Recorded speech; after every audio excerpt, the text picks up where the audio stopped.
Արամ Վարդևանյանի մասին, որ հատկանիշներն են լավագույնս բնութագրում մարդուն, քաջություն, արդարություն, խոհեմություն, բարություն, սկզբունքներ, սեփական կարծիք, արժեքային համակարգ, ընկերություն, մեր դեպքում հայկականություն։ Սրանք են մարդում դարձնում հասարակության արժանավոր անդամ, ազնվական տեսակ։ Իսկ մասնագիտական առումով Արամ Վարդևանյանը միջազգային ամենաբարձր չափանիշներով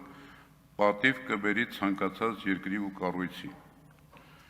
Այդպիսի մարդիկ Հայաստանում կան, անշուշտ եւ շատ, բայց Արամը նաեւ մշտապես պայքարի մեջ է քաղաքացիական պարտքի ու պատասխանատվության գիտակցությամբ։ Կլինի Արամը ազգային ժողովի նախագահությունում, մեր քաղաքացիները, մեր զավակները իրենց աչքի առաջ օրինակելի հայի, մարդու, պետական, հանրային գործի կերպար կունենան։ Ինձ համար պատիվ է Արամ Վարդևանյանի նման ընկեր ունենալ։ Սիրելի հայրենակիցներ, բայց ես մի կողմ կթողնեմ այս մի քանի օրերի աղմուկը փոխադարձ մեղադրանքները եւ կխոսեմ երկու հիմնական թեմաների մասին։ Գլխավոր հարցի մասին։ Այս խորհրդարանի ընդհանրապես մեր իրականության գլխավոր հարցը այն չէ,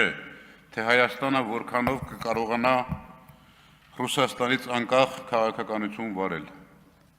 Այդպես փորձում է ներկայացնել ՔՊ-ն։ Անկախության հռչակումից ի վեր 90-ականներից սկսած մեր քաղաքականությունը եղել է հնարավորինս ինքնուրույն, բալանսավորված, կոմպլիմենտար, Հայաստանի ազգային պետական շահերից բխող։ 2000-ականներին եւ Ռուսաստանի, եւ Եվրոպայի, եւ Միացյալ Նահանգների, եւ Իրանի, եւ Վրաստանի հետ մենք ունեցել ենք բնականon հարաբերություններ։ Նույն տրամաբանությամբ Եվրոխորհրդի անդամություն, հազարամյակի Լինսի հիմնադրամի ծրագրեր, Իրանի հետ գազամուղ, էներգետիկ ենթակառուցվածք, Ռուսաստանի հետ ռազմավարական գործակցություն։ Ազգային շահի վճռական պաշտպանության բազմաթիվ օրինակներ կան աշխարհի հզոր պետությունների հետ հարաբերություններում։ Հիշողության թարմացում այդ շրջանում Հայաստանի ղեկավարը 10 տարի Ռոբերտ Քոչարյանն էր։ Տարբեր է եղել Ադրբեջանի եւ Թուրքիայի պարագան։ Նրանց հետ թշնամական, մերը անզիջում եւ Արցախի ինքնորոշման իրավունքի իրացման եւ ցեղասպանության միջազգային ճանաչման առումով։ Եվ Հայաստանի այդ ինքնուրույն քաղաքականությունը անկալում ու ընդունում էին բոլոր ուժային կենտրոնները։ Ինչ է փոխվել այսօր եւ որն է իմ կարծիքով մեր գլխավոր հարցը։ Միտումնավոր թե ապիկարության պատճառով մենք պարտվել ենք 20 թվականի պատերազմում։ Անկարողությունը այս իշխանությանը հատուկ է, բայց ինչ հիմք կա միտումնավոր բառի համար։ Երբ Նիկոլ Փաշինյանն ասում է 2019-ին Ստեփանակերտում ինքը հայտարարել է Արցախը Հայաստանը եւ վերջ, եւ դրա շնորհիվ մենք հասել ենք այս կետին, որը լավ կետ է, այլ բան չես կարող մտածել։ Որն է այս լավ կետը։ Արցախը չկա, Արցախահայությունը էթնիկ զտման է ենթարկվել, Ադրբեջանի զորքը Հայաստանում է, Ադրբեջանը նորաներ պահանջներ է դնում, Թուրքիան հարաբերությունները պայմանավորում է Ադրբեջանի շահերով եւ բնականաբար իր աշխարհաքաղաքական նպատակադրումներով։ Ներքին խնդիրների, ժողովրդավարության հետընթացի, բռնաճնշումների,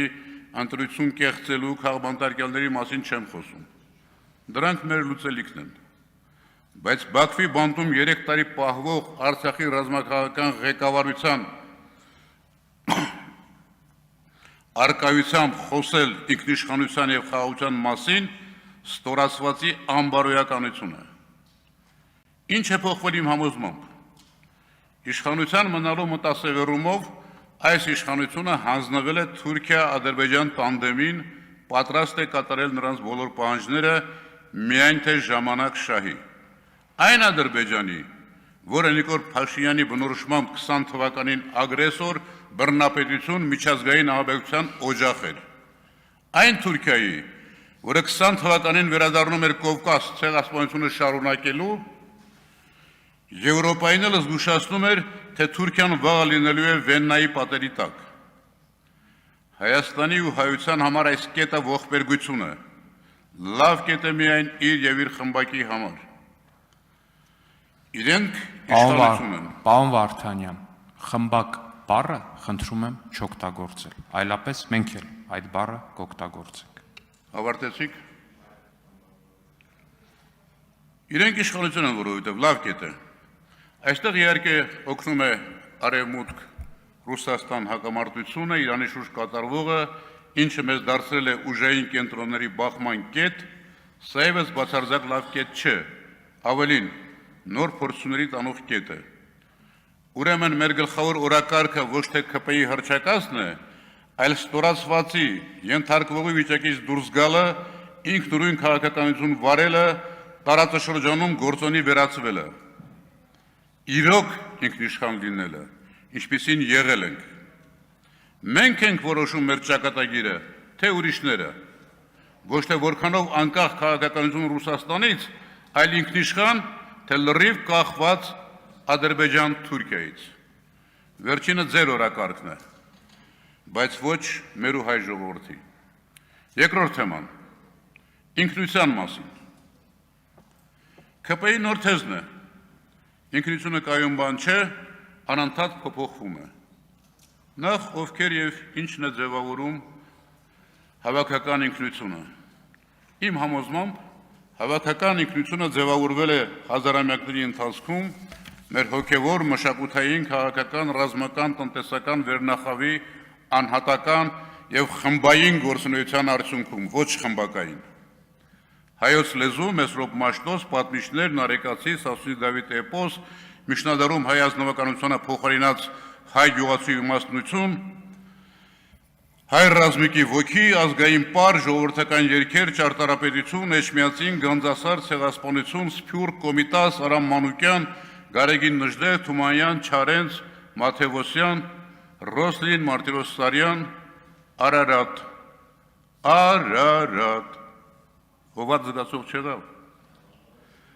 Ընտրախավն է ձևավորում ինքնությունը եւ մարմնավորում։ Այո, փոխում է ժամանակի մեջ ինքնությունը, բայց հարստանալով նոր գույներով ու կերպարներով։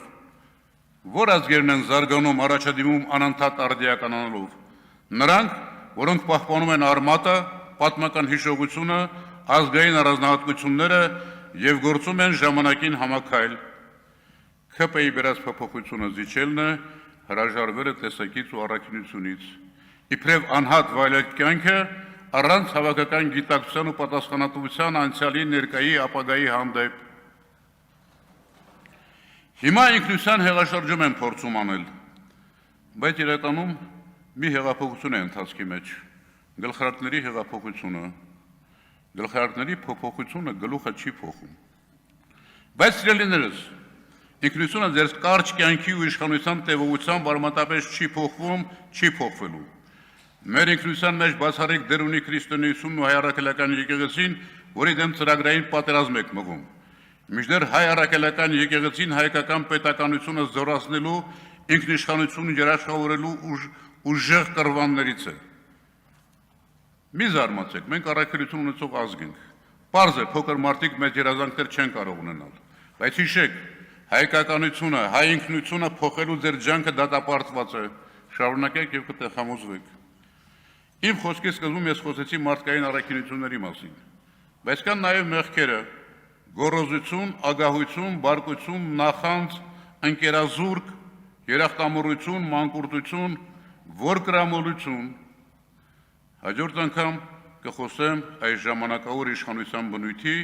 եւ Հայաստանի ապագա արժանավոր իշխանության անհրաժեշտության եւ անխուսափելիության մասին։ Շնորհակալ եմ։